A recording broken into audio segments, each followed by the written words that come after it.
So, everybody has some features about themselves that they don't necessarily want the whole rest of the world to know. Maybe it's a secret daydream, like you secretly dream of winning America's Got Talent, but you don't tell anyone because you think they're going to make fun of you for it. Or maybe you secretly love those fruity drinks, but you're embarrassed to order one at the bar. Or maybe it's your favorite song. Horribly unpopular, totally out of style, but you just can't help but belt along to it every time you hear it. And so you play it for yourself when you're absolutely alone, because you know that if anyone else found out about it, they'd tease you for it. Probably just gentle teasing, but still not the most comfortable.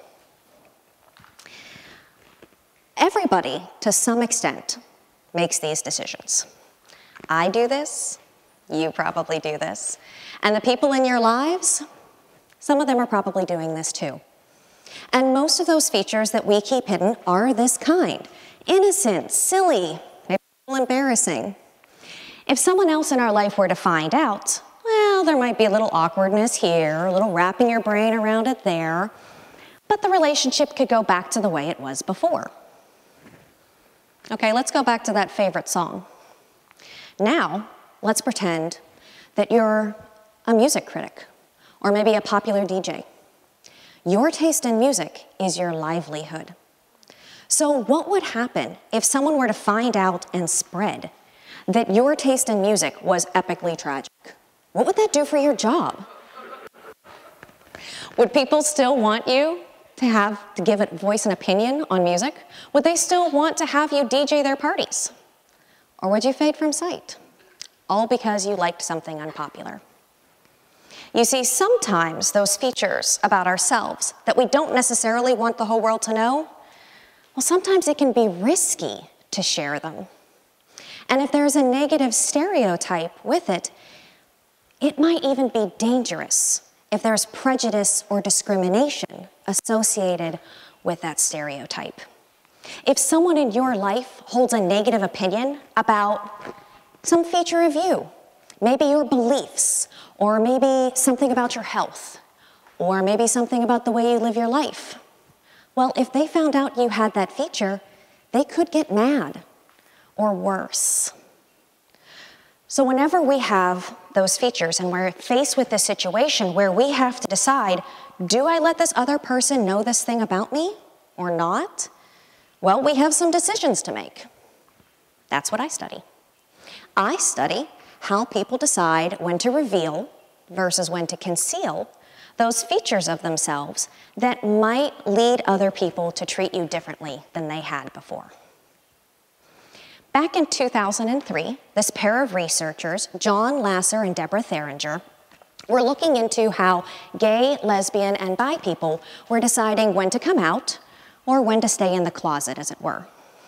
At that time, and still today, there can be a lot of stigma about different sexual orientations. Your sexual orientation isn't something that someone can tell just by looking at you. It's a conversation that you have to have. And so Lasser and Theringer came up with this term, visibility management, to describe this process. Now, as a PhD student, I was fascinated by this concept.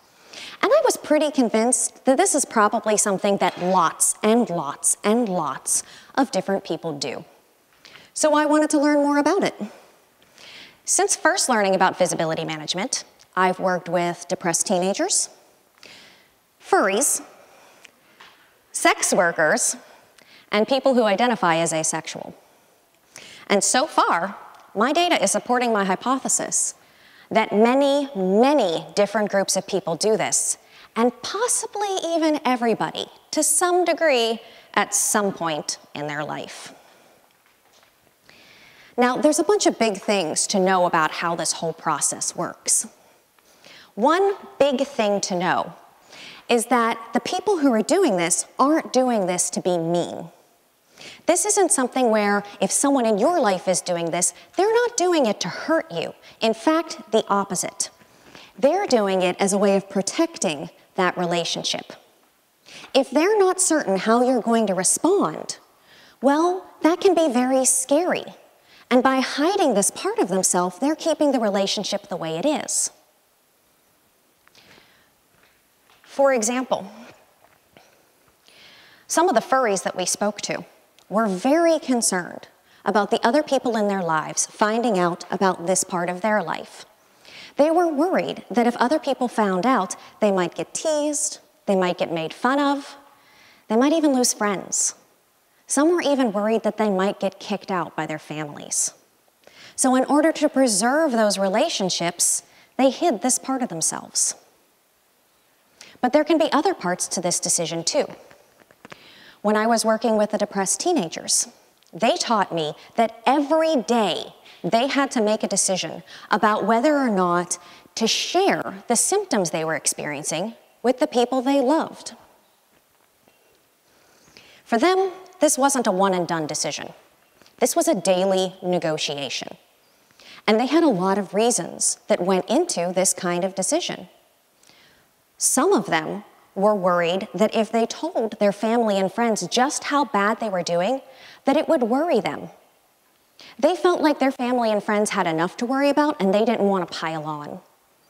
So they hid how badly they were doing that day as a way of protecting the people that they loved.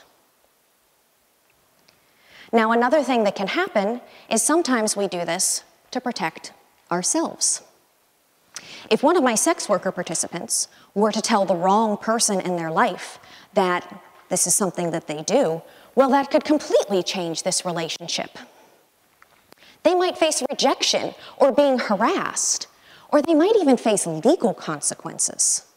So this aspect of their life, this aspect of their visibility, had incredible potential repercussions.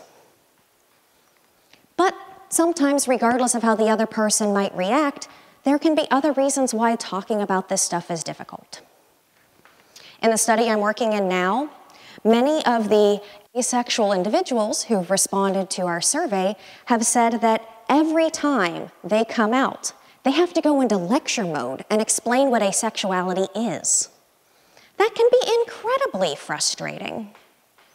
Or those depressed teens, it was so hard for them emotionally to talk about what they were experiencing that they avoided it as a way of protecting their own emotions, regardless of how the people around them would respond.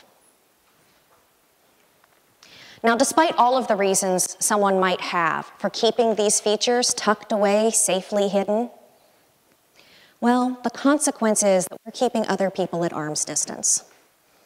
We can't really be emotionally intimate or close with people when we're hiding a part of ourselves, when we can't share certain pieces of who we are. And feeling emotional closeness to other people is a basic human need. We need to feel connected to other people around us. But it's really hard to do that when you feel like you're hiding a piece of yourself. Now, don't get me wrong. Not all relationships need a high level of emotional intimacy. Coworkers usually don't need to know every detail of your personal life. But there are people in our lives who maybe do need this high level of intimacy. People like our friends and our family, and maybe a romantic partner. And it can be really, really scary to share this information. So there are a number of tools that people use. The biggest tool is something we call testing the waters. Now, this is when you bring up the topic in a kind of subtle, from the side kind of way. So, for example, if someone in your life were to point out a TV character who has a specific feature, maybe that character is gay, or maybe they have a mental health condition, and then, and this is the important part, they watch to see how you respond. If you respond with a joke or making fun of that character, well, you might have just told them that you're not particularly safe to talk to about this. And if you respond meanly or hostilely, I'm sorry, but you have definitely told them that you're not safe to come out to. But if you respond positively, well, that might tell them that maybe you are someone they can trust with this. Our participants told us that they would do this testing the waters process multiple times as a way of trying to anticipate how that other person would react.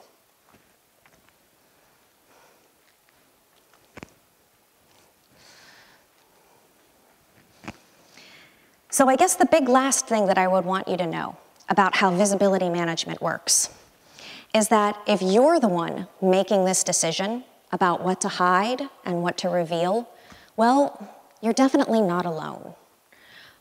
At some point or other, pretty much all of us do this. And there are some things you can do, like testing the waters, to make it a little bit easier. And if you're the one who someone else is hiding something from, well, you're not alone either. We all end up on both sides of this coin. But now you know that if someone in your life starts to maybe casually bring up the same topic over and over, or maybe points out characters who have the same feature, well, it might be that they have something that they want to talk to you about. If you're supportive, the next time they bring it up, or maybe the next time you bring it up to them, you might encourage them to feel more comfortable in confiding with you. Because only when we are open and honest with each other can we really work towards building emotionally healthy relationships. Thank you.